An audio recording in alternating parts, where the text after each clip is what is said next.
Bore da croeso. Did I get that right?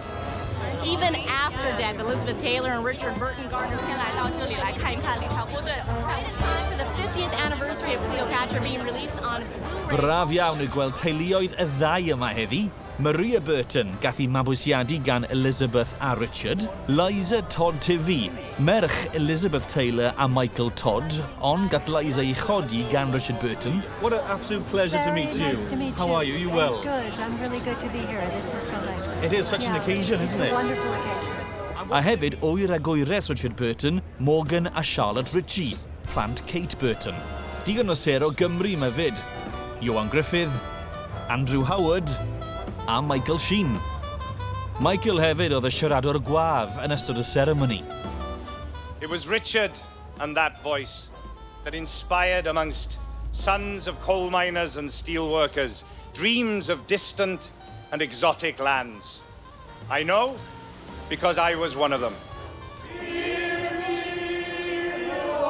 Codwyd 20,000 o bunnau gan ymgyrch i ariannu'r seren, gyda chwmni ffilm 20th Century Fox hefyd yn cyfrannu arian.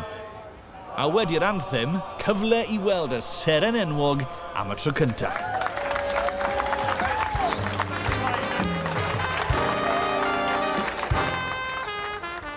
A dyna ni, mae'r seren wedi cael ei ddadwrchuddio. A'r teulu yn fan hyn, a'r ffrindiau, yn gweddi'r byd.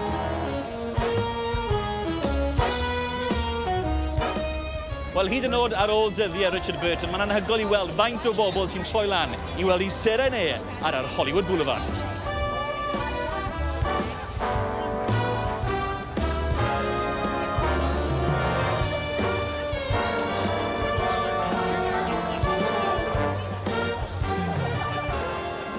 Wedi'r seremoni, ymlaen â ni westi enwog y Roosevelt yn Hollywood, gyda'r holl ddathlu yn digwydd yn yr un stafell lle cynhaliwyd seremoni gynta'r Oscars, nôl y 1929. Mr Ioan Gruffudd, braf iawn y dy weld i. A ti hefyd? Ac am ddiwrnod anhygoel. Odi, mae'n diwrnod arbennig iawn, a mae'n braidd yn surreal bod ni'n dathlu arwr o Gymro yma yn Hollywood gyda'n gilydd. Mae'r haul yn tywynnu, mae gyda 80 graf. Oedd e fel petai Burton ei hunan yn gwenu lawr ar ni hyn. Be mae'n ei olygu i ti y ffaith o Richard Burton yn cael seren ar y boulevard fel sydd wedi digwydd heddi? Wel, os ti'n meddwl am y peth, mae'n hen bryd a gweud y gwir. Wyt ti'n edrych ar yr holl enwau teilwng iawn sydd ar y Hollywood Boulevard. Mae'n anodd credu nad oedd Burton yno tan heddiw. Felly, mae'n deimlad o falchder fi'n credu i'n gyd fel Cymru. Ond jyst o ran y diwydiant fi'n credu bod e'n hen bryd bod e wedi cael i gofio fan hyn. Wel, wrth gwrs, oedd yn wncl Richie fi, ond taid oedd i'r ddau yn fan hyn. Morgan a Charlotte, sef plant Kate.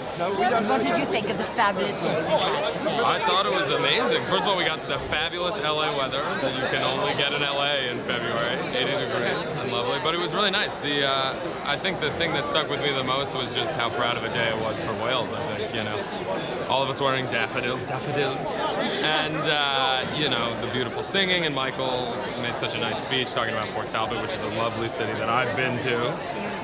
And he was wonderful, and I think it was just a great day all around. Beth arbennig o Richard Burton oedd un o'r enwogion cyntaf Cymru i fynd ac i cadw'r acen Cymraeg yma. Felly rwy'n oedd ddim yn teimlo bod rhaid guddio fod o'n Gymro, tra'n symud tra'n mor i fod yn ser. Felly rwy'n sy'n falch iawn o fod yn Gymro Cymraeg, fel ydyn ni gyd fan hyn heddiw. Felly. A ti'n mewn cwmni da fan hyn heddi? Cwmni da, a ni jyst yn bod yn sefyll yn y gornel yn edrych rhywun yn sgwylwch bwys i draw yna, sgwylwch bwys i draw yna. So, ni cael amser neis. Mae'n un mae'r teulu.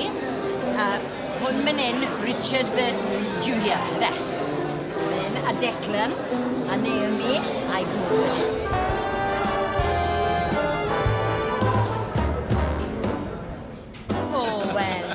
Un sy'n heiddi sos gan Sian yw'r athro Dylan Jones Evans o Brifysgol Cymru. Oedd tu cefn i'r fenter i gasglu'r arian ar gyfer Seren Burton. Wel, dwi'n falch fod mae y teulu yn falch bod beth wedi digwydd. Yn falch dros ben. A ti oedd wedi dechrau'r holl beth? Wel, dwi'n meddwl, mae'r rhaid bod tro rhaid i rwy'n dechrau fo jyst o'n i'n nefyd sy'n cael bod ti'n eista cael 2-3 peint mewn i'w di tafan yn efo'r newydd. Mae fe werth ar rhywbryd. Allet i ddim cymharu unrhyw un i Richard Burton. Mae'n unigryw. A i ni gyd fel actorion Cymreig, i ni gyd yn cael ein cymharu. Mae e'n fer yn lun message yn credu. A gobeithio bydd yna darn bach o'r hyd na wedi rybod off arno ni.